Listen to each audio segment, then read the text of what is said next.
So the good news is, hey, you don't have to worry anymore. This man, Jesus, died, was buried, and resurrected and exalted for you. He's washed your sins, and you're saved because of that. Wait a second. Well, the 10 Commandments weren't made to follow them? Yeah, so a lot of people believe that too. That's a common misconception, and probably the reason why you guys are struggling so hard with your spiritual growth. 10 Commandments was always, it's not only 10 Commandments, by the way. There's the mitzvot. It's in Judaism too. It's actually 613 laws. That's the old Mosaic laws, and then there's the new covenantal laws, and it's all combined, right? So essentially, the 10 Commandments were not used to heal sin, they reveal sin, right? So let's say, for example, I'm driving on the freeway and there's no law, or at least no sign, that shows you from this section to this intersection or whatever, it's going to be 65 miles per hour. If you go any further than that, it's a traffic violation. There's no signs posted, and it's my first time driving. I don't know the traffic laws. I'm driving and I'm doing 90 on the freeway. I get stopped by Highway Patrol and they tell me, hey, you were speeding. And I'm like, what's that? I wouldn't even know what that is because there's nothing posted. How would I know that I'm committing this traffic violation in the same stroke? You know, even Hitler himself, even everybody thinks they have some kind of good in them according to their standard. God is saying, you really think you're good? Well, look at my standard and match yourself, not to other people. Compare yourself to my standard. Can you really not, commit adultery? Well, I say if you lust, you've already committed adultery because God prepared one woman for you. You've lusted over multiple women. How can you say you've never cheated? You've already cheated in your heart. But people, because they don't know that, they think like, I have to keep the commandments. When you look at Romans chapter 3, verse 19, it's very clear. It says, for we know whatsoever the law saith, it saith to them who are under the law, that every mouth may be stopped and the whole world becomes guilty.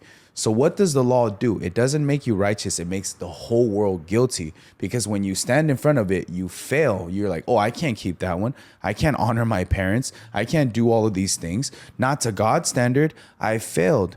And then Romans 3, verse 20, the next verse says, for by the deeds of the law, no flesh, we're all made of flesh, shall be justified in his sight, in God's sight. For by the law is the knowledge of sin. So what that means is when you look at the law, it brings to your knowledge, it reveals your sin. But people take it as, oh no, I need to keep it. And that's rooted in pride. Why? Or ignorance, right? Not knowing. Because people keep the law to then say that they're better than other people. But if you realize most people are sinners, judging other people for sinning differently. That's it. So we're all the same. It's kind of like I use a housefly analogy, right? There's a housefly that lives in the house and flies around, and there's one in the garbage can that's just disgusting, right? And imagine the housefly living in the garbage can, in the house, chastising and judging the one that's living out in the garbage. Hey, man, I live in the house. You're disgusting. You're in the garbage. Well, when the owner of the house comes, he's not going to be like, that's right, Mr. Housefly, you're in here. You're so much better. I'm not going to fly swat you. I'm going to swat you, though, because you're dirty. No, if I'm the owner and I see the housefly, I'm going to go splat, splat on both of them. In the same stroke, God is this way. He looks at us and he goes, this guy thinks he's a sinner. He's better than this guy, but they're both the same in my eyes. I can't tell the difference because sin is sin. A little bit of leaven, it says, a little bit of sin, leaveneth the whole batch, leaveneth the whole lump, meaning little bit of sin, whole person becomes sinful, right? So people don't see those types of things. They judge according to this idol in their mind of what they think God is. We focus on the gospel. The gospel is basically, you don't do anything, God does everything. You can't do anything because what can you actually do for God, right? Like what can I actually do for my Father? Like logically, physically, spiritually, what can I actually do? If he doesn't give me the breath in my lungs, I'm not even able to sin. I won't even wake up. I won't even be able to do anything. So human beings love to boast.